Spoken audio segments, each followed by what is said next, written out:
Ever since its release, Assassin's Creed Unity has had a very interesting place among the series. Some hold it in low regard as a terrible AC game that was released unfinished and ruined the franchise. Others think this game was extremely underrated and that it was ahead of its time and could have been the foundation for the future of Assassin's Creed. I personally fall more in the latter camp because of all the games in Assassin's Creed, Unity arguably had the most potential. If you've been watching me for a while, I'm sure you know I love this game. I made a near 50-minute video last year explaining why I did, and trust me, I am well aware of all of its massive flaws. It is nowhere near a perfect game, and yet it's the one I most consistently return to even after I've played through the whole thing multiple times. But if I just need an Assassin's Creed game to free roam in and have some fun, chances are I'm going to play Unity. I made a video similar to this about 2 months ago with Assassin's Creed Rogue, because that game too had a lot of wasted potential, even though I really enjoy what's there already. However, the reason Rogue's potential was wasted is far different from Unity's. Rogue only had 8 months of development. It was Ubisoft Sophia's first full game, and they only had 8 months to make the game and ship it, so there was only so much they could do in that period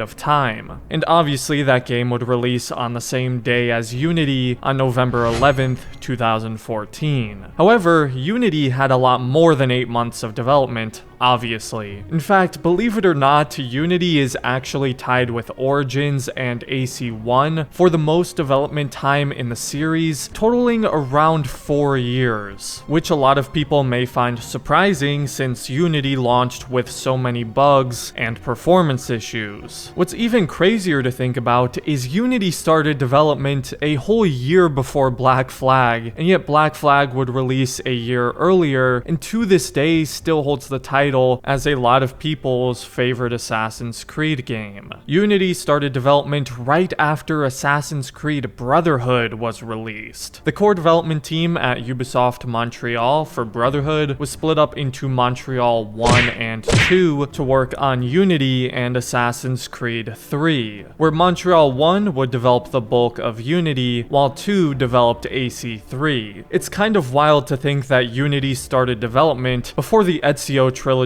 was even finished. In fact, the creative director of Unity, Alex Amancio, also directed Revelations before taking the reins on Unity. But the reason Unity took so long to release, and why there was so much time spent on it in development, was because it was the game intended for the next generation of consoles. Assassin's Creed Unity was, and still is, an incredibly ambitious game. Perhaps a little too ambitious for its own good. The jump in graphics alone from Black Flag and Rogue to Unity is insane. Unity was like a perfect example of the kind of jump in graphics that were possible in next gen at the time. I mean, geez, even to this day, this game looks better than a lot of AAA games that are releasing now. And it's not just the fidelity that makes it look so good. The lighting and color grading is incredible, not to mention some of the absurd detail on the different structures throughout Paris. And as we know, it wasn't just the graphics that were ambitious either. Unity essentially reinvented the Assassin's Creed gameplay loop. Assassin's Creed is typically a series that builds off the foundations of its previous entries, hence why a lot of the games share animations, assets, systems, mission structures, etc. But with Unity, it created an all-new foundation. It was the first game in the series to abandon the counter-kill combat system. It brought all new kill animations, a new parkour system with different mechanics and animations as well, although they did try and pass off the controlled descent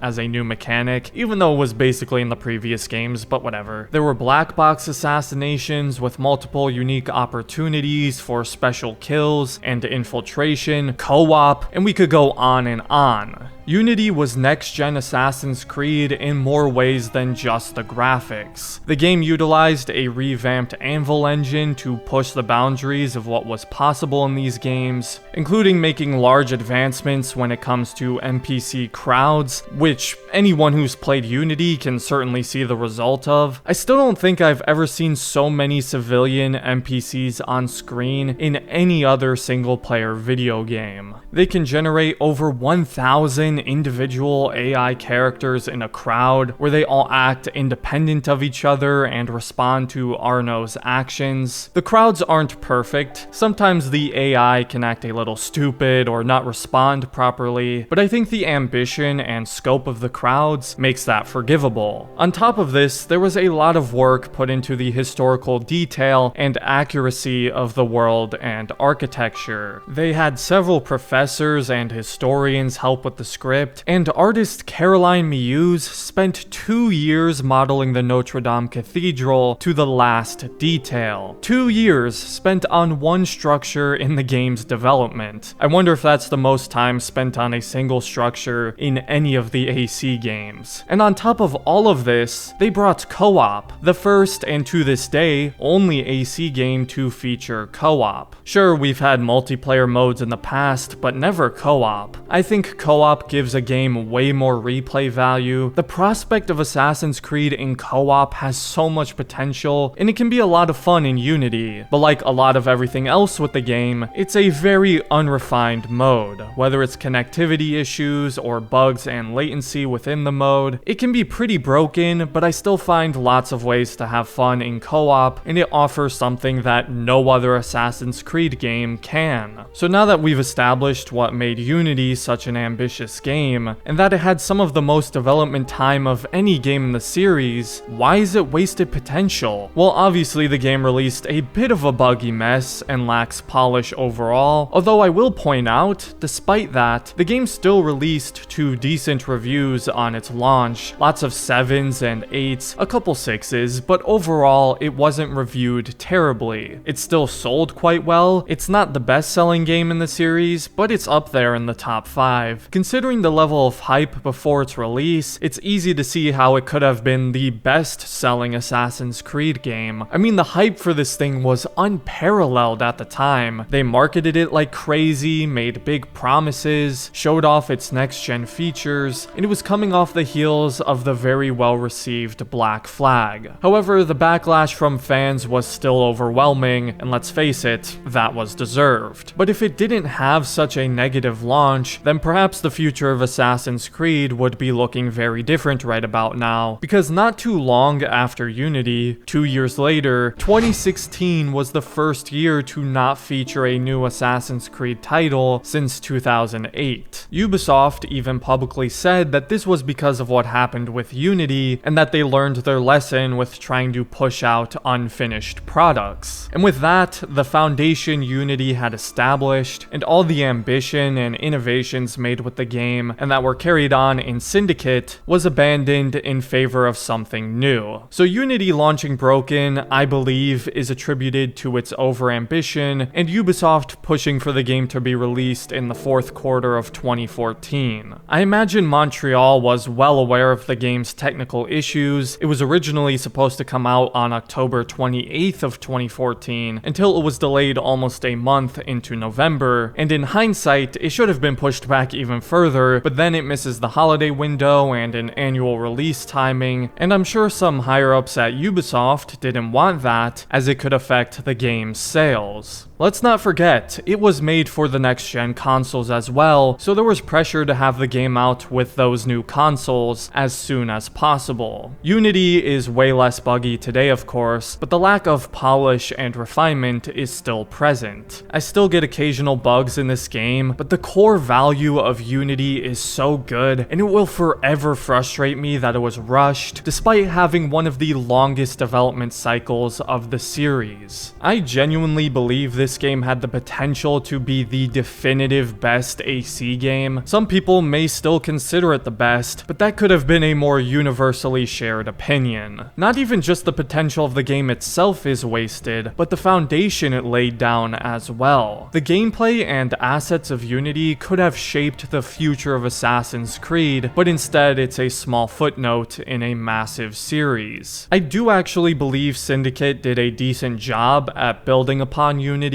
but for me there were some fundamental design flaws with Syndicate that almost canceled out the improvements they made. And unfortunately for Syndicate, it just came out at a bad time where people still had a bad taste in their mouth from Unity's launch a year prior and beginning to feel fed up with yearly Assassin's Creed. Syndicate launched to poor sales where even Ubisoft admitted this was likely impacted by Unity. It's so easy to look back and see how the direction of the series could have been handled better, but unless I invent time travel, there's no way to do so, unfortunately. Still, I enjoy Unity for what it is, but I can't help but feel frustrated at how all of this potential was squandered. I mean, even recently, when we heard the developers of AC Mirage look to Unity for inspiration, a lot of people got really excited. That's because Unity was the true evolution of that classic formula that never got to reach its full potential. Or rather, that's my take. Let me know what you feel about Assassin's Creed Unity and what it could have been if it reached its full potential. As always, if you enjoyed the video, I'd appreciate it if you left a like and considered subscribing to the channel if you're new. As I'm making this video, we're currently at 199,000 subscribers, so close to 200k, which is just insane to me. I'll make a proper video thanking you guys, but seriously, thank you so much. I hope you all have a phenomenal rest of your day, and thank you for stopping by.